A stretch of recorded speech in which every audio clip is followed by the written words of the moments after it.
alone with Rome. Welcome back. My guest leads the American League in strikeouts and is tied for the league lead in wins. The Tigers are currently in first place in the AL Central. Justin Verlander is my guest. Justin, nice to have you back. How are you? I'm good, Jen. How's it going? Doing great. Thank you very much. As I mentioned, you guys are in first in the Central. You know, the team has never won that division. You haven't won a division title in 22 years. Is this the year Detroit finally cashes one in? You know, I sure hope so. I know we've been playing good ball all year. We've had our ups and downs just like every team, but I think when it all comes said and done, I think we have a good chance to be on top. We're right where we want to be right now. We're in first place, and I don't think you can ask for anything more than that at this point in the season. Now, certainly it's a different team than the one that went to the World Series in '06, but this season, is it starting to remind you of that season? A little bit. You know, it's a totally different team, different feel, but there are similarities. The close-knit group we have in the clubhouse, everybody's tight. We have a good time playing the game. And, you know, just the feel here in September. You know, we didn't win the division in '06. But it was a race all the way down to the very end. We knew we were in because of the wild card, but, you know, obviously we wanted to win the division. This year, very similar feel. We're a few games ahead right now, and we know it's going to be a tight race, especially with Minnesota right behind us. They always give a good race at the end. And they're always there. If there's one you can bank on, they're not going to beat themselves, and they're going to be right there like they always are. Yep.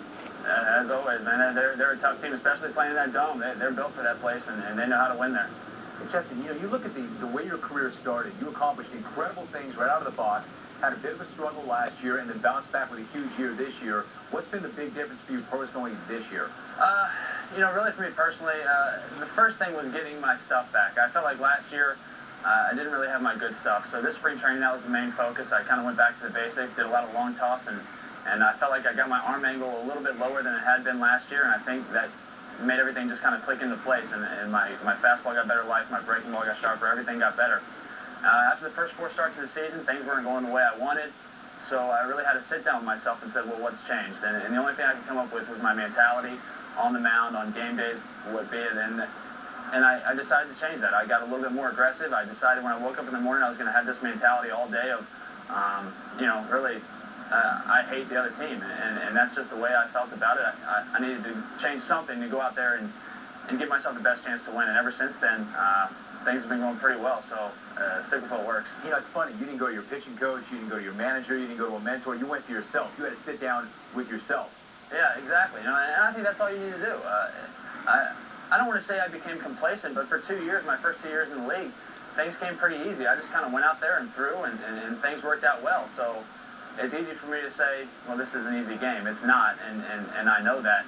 But, you know, last year you kind of get knocked down a few rungs on the ladder, and it kind of caused me to have a self-to-self moment with myself. See, the thing is, a lot of your game has been on confidence. You've always been a guy who's been very confident, and you're going to come right at guys. At any point last year, did you lose that confidence, and did you ever lose faith in your stuff? Did you stop trusting your stuff? Maybe a little bit. I've always been a confident guy. I've been confident in myself and my ability. So I don't want to say I lost that. But there are moments in a game where, let's say there's second and third and 1 out.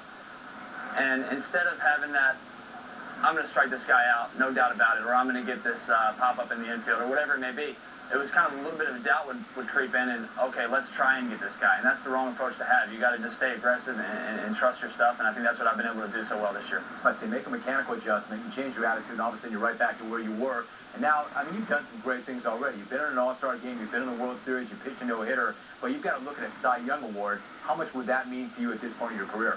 Well, obviously that means a lot. You know, that's the award for a pitcher. That means you were the best in the league that year. But we got something bigger and better going on right here, right now, and it means more than that, and that's a division race, and for this team to get to the playoffs, and I think that means more than anything, and hopefully if I do what I can for this team down the stretch, that would allow me to have numbers that are worthy of it. I know there's a lot of other guys going out and doing some very special things this year, so, you know, nothing, you can't say anything's taken for granted. Everything's up in the air. You don't know who's going to win it. There's a lot of guys out there that have the chance to, so I'm going to do everything I can, and if at the end of the year the numbers show that I have a chance to do it, then I'll start thinking about it, but hopefully I won't have time to. Hopefully I'll be still pitching in the playoffs. You know, in that position, you're the guy that has to stop the streak. You're the guy who's got to win the big game. You're the guy who's the front of the rotation guy that everybody looks to. Do you want that on your shoulders? I don't mind it, but at the same time, this team allows me not to have that weight on my shoulders. You know, we've had an extremely good staff. Edwin behind me, and we got Washburn and Porcello, who's done an outstanding job as a rookie at 20 years old, which is amazing to me. And, you know, Galarragas has ups and downs. Hopefully he comes back and does a fantastic job for us. But I think that takes a lot of weight off your shoulders when you have guys behind you that you know, okay, if I falter, I know they're going to pick me up. And that's kind of the way we've rode it all year. And you and Jackson have been a great 1-2 punch. It seems like Jarrod Washburn's going to be a big key. When the deal was made, Dave Dombrowski said, look, this guy's going as well as anybody in the league right now. It hasn't been the case since he got there. Do you think he's pressing a little bit? I don't think he's pressing. I think it's just a case of, you know, it's a long year and the numbers always kind of equal out. I think he's thrown the ball well, had a couple of tough breaks. But, I mean, his wins don't show it or his numbers don't show it, but he's valid for us. And he had a game here against Greinke, I think it was, where he went 8 shutout, and we ended up winning that game. He didn't get the win. I think we won it in the 9th. But, you know, those are those games that people don't really see on paper, but are big for us, especially when it's only a 3.5-game lead. Again, a big bounce-back season. Justin, great to visit with you once again. Thank you very much. Jen, thanks for having me, man. Good time, Justin. Thank you. Next up on the forum, trade room.